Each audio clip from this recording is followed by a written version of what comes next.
ចាប់អារម្មណ៍ចំណុចមួយនៅក្នុងកិច្ចសន្យាកម្ចីគេប្រើពាក្យកូនបំណុលនិងអ្នកធានាតើ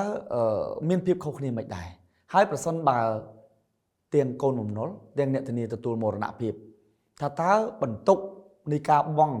ប្រាក់ប្រចាំខែទាំងដើមនៃការនោះធ្លាក់ទៅខាងណាដែរបាទតើលោកអាចបញ្យល់បន្ថែមតិចបាទកន្លែងហ្នឹងបាទហ្នឹងរឿងកម្រឲ្យមិនណាខ្ចីម្ដងទៅជាអ្នកខ្ចីក៏ស្លាប់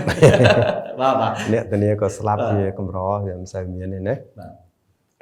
ហើយក្នុងកិច្ចសន្យាខ្ចីអនុទានហ្នឹងគេមានលក្ខខណ្ឌមកគេដែរណាដើម្បីធានាសុវត្ថិភាពអនុទានហ្នឹងគឺមានការធានាហ្នឹងពី3លក្ខខណ្ឌណាលក្ខខណ្ឌទី1គឺអ្នកខ្ចីហ្នឹងគឺដាក់ទ្រព្យខ្លួនឯងធានាទី2ហ្នឹងគឺអ្នកផ្សេងហ្នឹងក៏ដាក់ទ្រព្យដែរដាក់ទ្រព្យជំនួសជាឪពុកម្ដាយក៏ដាក់ទ្រព្យធានាជំនួសដែរហ្នឹងគេហៅធានាដោយអចលនវត្ថុ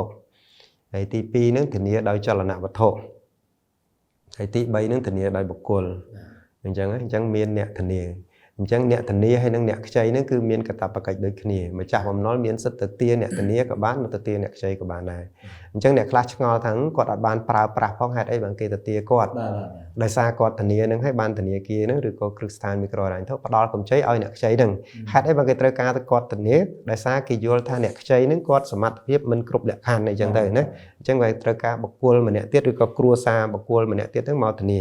តែជារួមមិនសូវមានអ្នកដតីទៅធានាទេណាភាគច្រើនគឺឪពុកម្ដាយបងប្អូនមិត្តភ័ក្តិជិតស្និទ្ធទៅធានាណាទៅអះអាងធានាអញ្ចឹងដល់ពេលមានបញ្ហាគឺ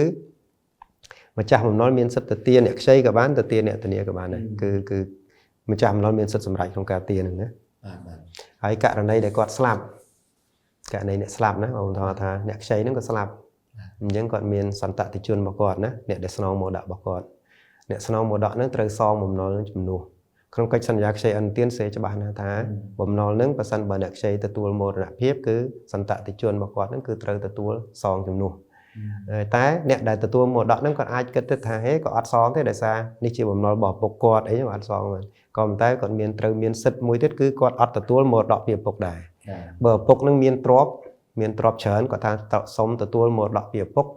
តែបំណុលរបស់ឪពុកគាត់ហ្នឹងក៏សុំអត់សងអានឹងអត់បានទេណាបើទទួលទាំងពីរទាំងមរតកទាំងបំណុលហើយបើអត់ទទួលទាំងពីរបាន